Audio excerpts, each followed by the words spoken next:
সিদ্ধ করে ফেলেছি।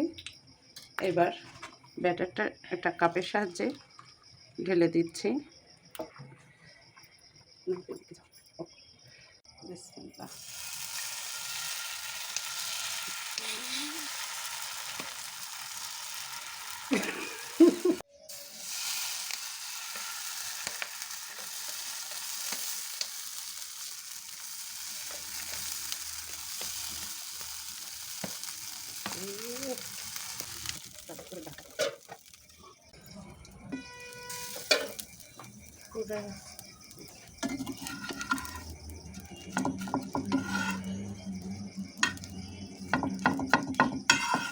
সবাই যে সব জিনিস পারবে আমি হয়তো বা এই জিনিসটা পারিনি।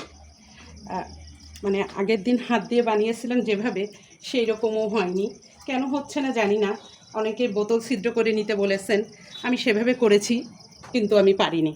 যা হোক, এটা হচ্ছে একদম সদ্য চালের গুঁড়ো করা, মানে সিদ্ধ তো হয়ে গিয়েছে, অতএব খেতে খারাপ হবে না। তো এই যে যশোরের বিখ্যাত সিদ্ধরুটি আর হচ্ছে গরুর গোশ।